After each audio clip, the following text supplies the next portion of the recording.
Alberts. Moving forward, but leaving it to Gascoigne. Now Anderson. Oh, they gave him more room in that position than what Peyton would have wanted from his Dunfermline defenders.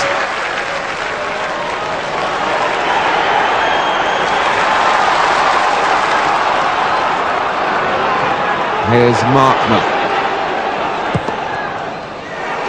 Wow. It changed direction, and Theo Snelders was concerned then. Just a lazy swing of his weaker foot, really, but there seemed to be a deflection. And with the cross. That was Craig Robertson coming in for the challenge, headed back by Colin Miller. Snelders has to get to it, and that was a good punch that time to clear the penalty area. McInnes, he's given it back to Mark Miller. Petrie looking for his first goal of the season. He was top scorer last season. Den Beeman. It's a decent ball. Moore going to hoist it in again. Mark Miller. McInnes got in the way, but Mark Miller gets in the cross. Björklund. Gascoigne can't deal with it. It's a heavy touch from Craig Robertson, and now Gascoigne might trigger a counter-attack here with Laudrup. And Anderson is actually unattended, but Gascoigne and Laudrup looking to keep it going down the left, while Eric Boe Anderson was waiting for something to come in. Well, I think that we must give a bit of credit to Dunfermline. I think sometimes not enough credit's given to the teams that we play against. They set out their stall to make it difficult for us to play, and they did so very successfully. And I think one of the turning points in the game was, scoring a goal 5 minutes before half time must have deflated them a little bit, especially the amount of effort that they had put into the game in the first half of the match. And I think they deserve a bit of credit for the manner in which they played. And once we got our nose in front, it was always going to be difficult for them. And I think the extra bit of pace that we had up front, Brian Laudrup and Eric Anderson, certainly helped us as the game wore on.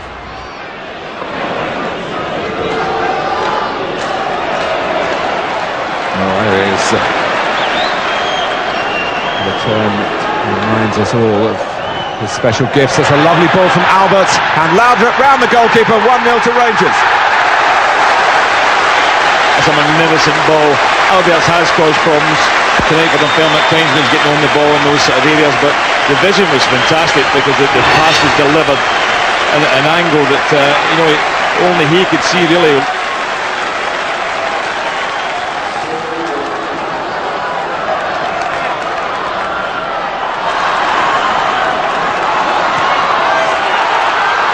Petrie, no offside. Dunfermline could hit back straight away. And Petrie trying to use others in the centre as decoys. Couldn't quite catch out Snelders down by his left-hand post. Laudrup. Gascoigne, room to turn. Albert setting off down the left. Gascoigne in a duel with his opposite number, Craig Robertson. David Robertson, but hit the post.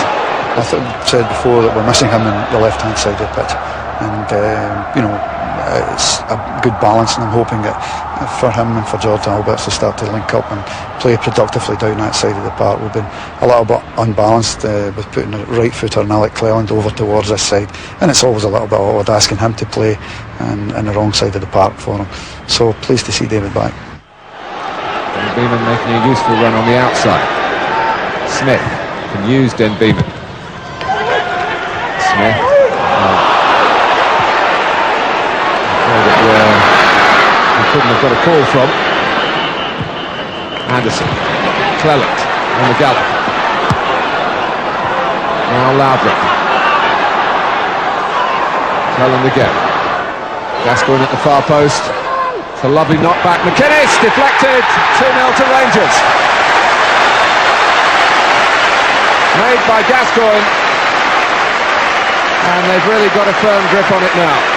I celebrate every goal, even in training. I celebrate a goal because they're very few and far between for me. But it was a second goal, and it it put us 2-0 up. But I enjoy all my goals, so as I say, they're very rare, but it was a good result for us and we ended up winning quite comfortably. It's been a good trophy for the club over the years. I know even from my time at Morton, it was a trophy that we always liked to compete in. It was a chance to play one of the bigger clubs, either Rangers, Celtic, and a Premier League club. You know, so it's always been good for me. I actually scored against Celtic as well a couple of years ago, which I enjoyed that. But I don't think you'll find anybody at a club knocking it. I think the only thing that's been said is because of so many games at the start of the season, but the actual trophy itself, I mean, it's never been in question from any players, and you've seen that by the way they reacted by winning the actual trophy. You know, they celebrated it as if it was very important to them. Smith, and Moore's in here. Well, battle well and truly recommenced. Games can turn, you know, on incidents like that. I thought after us getting the second goal that was us on our way, that we had settled down and we could go in and increase our lead. But Dunfermline hit back at that stage, and it was maybe the way semi-finals go, in the sense that Dunfermline coming back at us again after going 2-0 down. They left one or two spaces trying to get back into the game. We were able to exploit that, and we managed to run out fairly comfortable winners. Anderson. Smith. The shot was parried by Snelders out for more to score, but Laudrup. Dunfermline had to chase back here. That's McInnes, and the touch in from Anderson. So it is 3-1. Well, nobody seemed to be congratulating Anderson there, but he definitely got the final touch. Good run by Laudrup, in behind the defence here. And sure enough, it hits Bo Anderson and goes in the net. Very unlucky for Dunfermline. Well, it might be moving perhaps more now towards an expected conclusion, but it's been a very entertaining second half. And we haven't yet had 20 minutes of it. Petric was just there in the right place with Smith waiting. Gascoigne. Goff.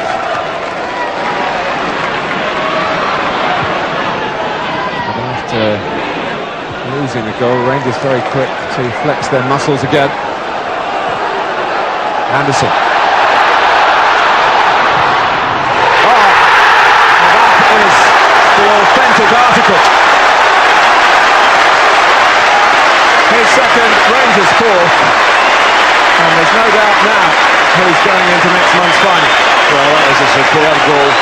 Made a great run out, so a lot of little turn inside, but the finish is stunning. We must remember that was his first game of the season, and obviously going to be sort of ring rusty, if you like, and it took him a little while to get started, but his goal scoring record for Rangers is quite remarkable. He's scored over a goal a game, I think, at the present moment. So you know, we hope that continues, but I think we've got to give him a chance to settle down and get his season underway, and it'll maybe take him 2 or 3 games yet before we see him at full fitness. Yes, 3 goals in under 4 minutes here. Second half of this Coca-Cola Cup semi-final. And more getting one that looked very promising for Dunfermline, and then Eric Bo Anderson. 2 vastly differing efforts. Looking as though it's put the seal on it for Rangers. And he looks a different player now. Laudrup, the 2 Danes in tandem. Laudrup looking for his second. He's got it.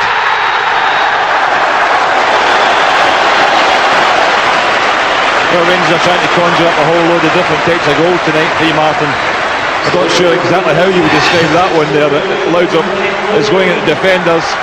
Anderson, Bo Anderson's already brought it down. It looks as if he's trying to work his way through between them, and it ended up just poking the ball like a tackle into the net. The keeper no chance. So, you know, a strange type of goal, but effective nevertheless.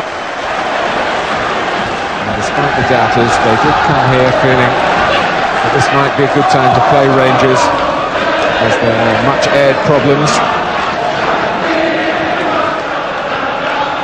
And for a time it looked that way. Certainly in the first half, and certainly at 2-1. I agree with you. It was as good a time as any to play Rangers when they're down a bit. You know, the worst thing about it is when the likes of Rangers and Celtic get 3 bad results in a row, you know that somebody usually suffers. Gascoigne. Alberts. There's another one. 6-1. It's a real drubbing for Dunfermline now. I love to play with Gaza and Laudrup up in front with Koisti, and they are brilliant players, and it's much easier for me to play them, so I like it very much. Okay, we speak all a different language, but we are football players, and that's the language we speak together on the pitch, so it's quite